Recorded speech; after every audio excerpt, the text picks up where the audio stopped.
सलाम, नमस्ते, सत श्री अकाल। मैं हूं रज़ा और आप देख रहे हैं रज़ाग्राफी unscripted Middle East special report. सही पढ़ा आपने टाइटल पर, थंबनेल पर, कि इज़राइल तुर्की से भिड़ेगा, इज़राइल तुर्की पर भी हमला करेगा, ऐसा उसने अमेरिका को आधिकारिक तौर पर कह दिया है। देखिए, इस वक्त जो है सबसे बड़ा जो मामला चल रहा है वो है सीरिया का। जी हाँ, सीरिया के ऊपर बड़ा हमला करने की एक बार फिर से तैयारी में नेतन्याहू है। द्रूज़ कम्युनिटी को बचाने के नाम पर सीरिया को तबाह करके उस पर कब्जा करने का इरादा नेतन्याहू का साफ नज़र आ रहा है। हज़रात, नेतन्याहू ने ऐलान किया और पहले हमला भी किया था, जो मैंने आपको कल दिखाया था। द्रूज़ कम्युनिटी जो सीरिया की है उसको बचाने के नाम पर उसने फिर से अमेरिका से कहा है कि हम बड़ा हमला करेंगे। ऐसा इसलिए और कंफर्म हो गया है क्योंकि बरतानिया से भर भर कर हथियार, जहाज़ भर भर कर इज़राइल उतरे हैं। अमेरिका और बरतानिया ने इज़राइल को काफ़ी हथियार दिए हैं। जो अंदरूनी खबर है वो ये कि इज़राइल एक बार फिर से सीरिया पर बड़े हमले की तैयारी कर रहा है और ऐसे में उसने अमेरिका को कहा है कि अगर तुर्की के फाइटर जेट ने हमें रोकने की कोशिश की या हमें परेशान किया या हमारे मामले में सीरिया के अंदर टांग अड़ाई तो हम तुर्की के फाइटर जेट पर और तुर्की पर भी हमला करेंगे। इसके बाद अब ऐसा और भी इज़राइल ने कदम उठाया है जिससे साफ हो गया है कि इज़राइल के इरादे ख़तरनाक हैं। 60,000 रिज़र्व के सैनिक इज़राइल ने वापस बुलाए हैं, जो कहा जा रहा है कि सीरिया पर हमला करने का, बड़ा हमला करने का इशारा है। इज़राइल तुर्की से इसलिए और चिढ़ गया है कि जब इज़राइल के फाइटर जेट जब सीरिया पर बड़ा हमला कर रहे थे तो तुर्की सीरिया के अंदर जो रडार है, जो एयर कंट्रोल है, उसको जाम कर रहा था ताकि जो इज़राइल के जहाज़ हैं वो सटीक हमला सीरिया पर ना कर पाएँ। इसी वजह से इज़राइल बुरी तरह से तुर्की पर भड़का हुआ है। तस्वीर में अगर आप देखें तो अभी भी इज़राइल के ड्रोन सीरिया की राजधानी दमिश्क के ऊपर उड़ते हुए नज़र आ रहे हैं। इसके अलावा अभी भी सीरिया पर बमबारी इज़राइल की जारी है। मंजर मैं आपको दिखा रहा हूँ।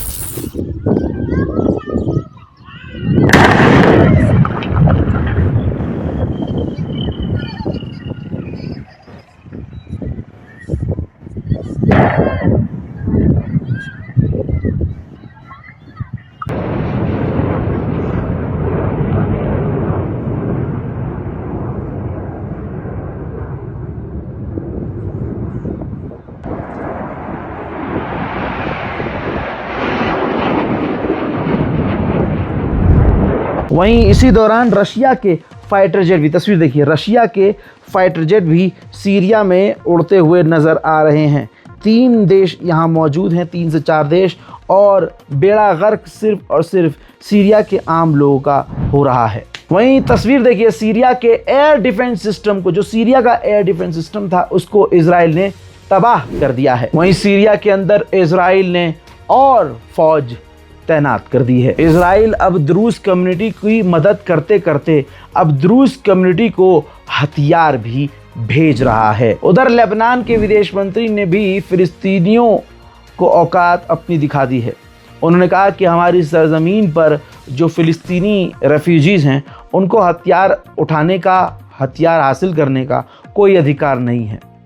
उन्होंने आगे ये भी कहा कि हम अपनी सरजमीन को इस्तेमाल नहीं होने देंगे किसी और दूसरे देश यानी इज़राइल के ख़िलाफ़, और इज़राइल पर हमला करने के लिए हम लेबनान की सरज़मीन का इस्तेमाल नहीं होने देंगे जिससे हमारा देश ख़तरे में पड़ जाए। साथ में उन्होंने ये भी कहा कि 1975 में जो हुआ, जैसा हुआ वैसा नरसंहार, वैसी तबाही हम दोबारा नहीं चाहते। माल्टा का आपको मामला याद होगा। माल्टा के समुद्री इलाके की परमिशन जो है फ्लोटिला ग्रुप ने, यानी वो ग्रुप जो समुद्र के रास्ते से, जिसमें दर्जनों जो हैं एक्टिविस्ट थे, ह्यूमन राइट एक्टिविस्ट थे, पत्रकार थे, डॉक्टर थे, वो ग्रुप लेकर मदद के लिए दवाइयाँ और बहुत तरह की चीज़ें मदद के लिए गाज़ा जा रहे थे और जो हिसार यानी जो इज़राइल ने घेराव किया हुआ है उसको तोड़ना चाह रहे थे। तो माल्टा ने उन फ्लोटिला ग्रुप को इजाज़त नहीं दी और मजबूरी में अंतर्राष्ट्रीय वाटर के ज़रिए ख़तरनाक रास्ते से ये फ्लोटिला ग्रुप जो है आगे बढ़ रहा था, जिसका पूरा भरपूर फ़ायदा उठाते हुए इजराइल ने भारी तबाही मचाई और उनकी शिप को तबाह कर दिया। अब उसके बाद जब शिप तबाह हो गई तो उस शिप पर जो मौजूद लोग थे वो रिक्वेस्ट करने लगे माल्टा से कि हमारा जहाज़ तबाह हो गया है, मेहरबानी करके आप हमें अपने मुल्क में कुछ दिन के लिए रोक लें ताकि हमारी जान बच जाए और हम ख़तरे से बाहर आ जाएं। लेकिन माल्टा ने किसी भी उस ग्रुप के इंसान को, लोगों को अपने यहाँ रुकने से मना कर दिया और एंट्री देने से इनकार कर दिया। So you're right here in front of the countries, seeing our colleagues and also seeing in front of us a military ship that forbids us to come close. That is trying so hard to intimidate us. We do not understand why they have. We're not doing anything wrong. We live in a world where villains because we want to come. You can see them roaming around, filming us. It's fine. Ship expedition tactics. That's our other boat that we came with, and here they are. That's our conscience. All this military for what? For civilians. Yes, and they are taking pictures of us. Nice. Blow them a kiss. वहीं Israel के पत्रकार का ये tweet देख लीजिए जिसमें ये कहता है, लिखता है कि मैं देखना चाहता हूं कि क्या गाज़ा के लोग भूखे मरे।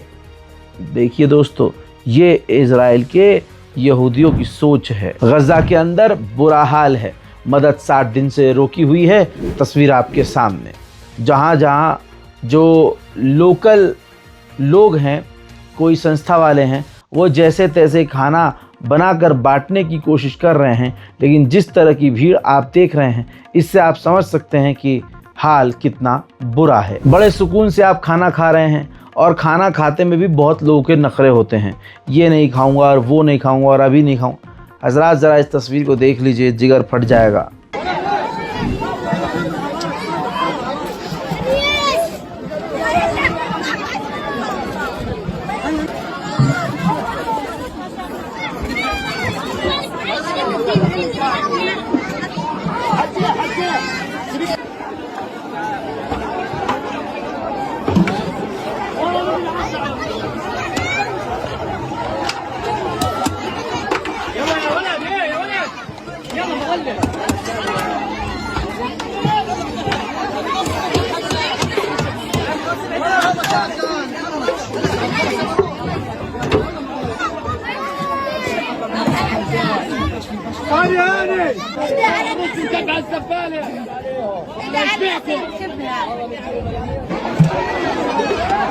खाना ज़मीन पर गिर गया है और औरत को पता है आज इस खाने की कीमत। वो ज़मीन पे गिरा हुआ खाना ही उठा रही हैं। इसके अलावा इजराइल की फोर्स ने गाज़ा के अंदर मेडिकल सेंटर पर बम लगाकर इजराइल ने उड़ा दिया है।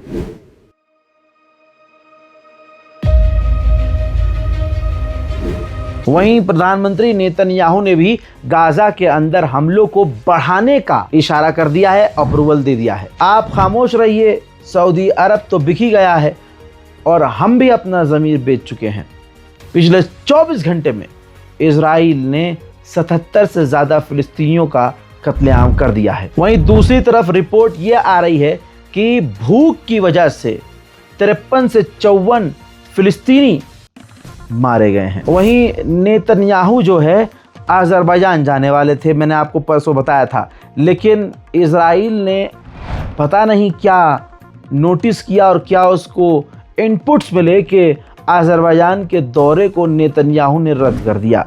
हज़रात, वहीं जर्मनी के अंदर एक महिला जो बुजुर्ग महिला हैं, वो फ़िलिस्तीन के लिए समर्थन में उतरी थी और फ़िलिस्तीन के लिए बोल रही थी, जिन्हें वहाँ की सिक्योरिटी ने बाद में गिरफ्तार कर लिया।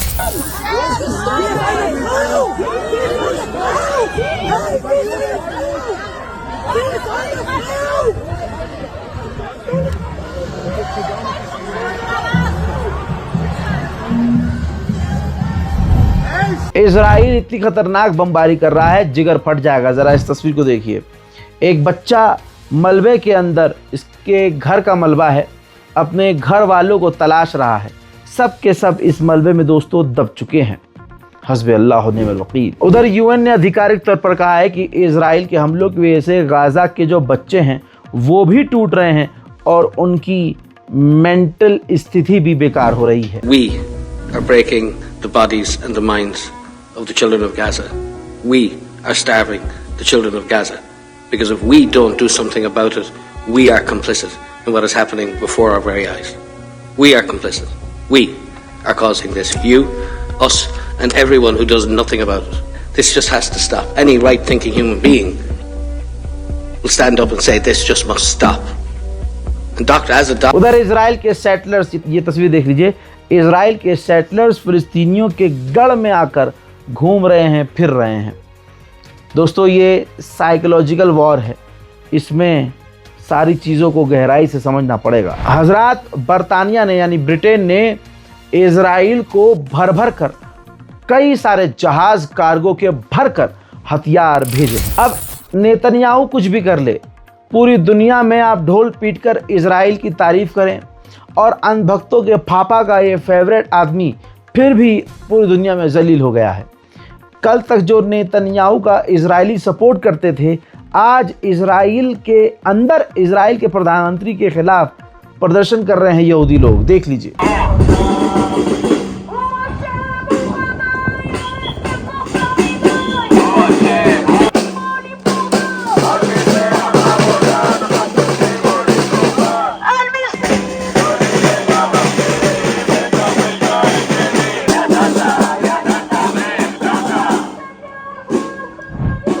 हजरात, एक खूबसूरत वीडियो मैं आपको दिखाना चाहूँगा। इंडोनेशिया ने आधिकारिक तौर पर हज़ारों फ़िलिस्तीनियों को अपने मुल्क में ले लिया है। उनका मुफ्त में वो इलाज करेगा और फिर उनको वापस यहाँ भेजेगा।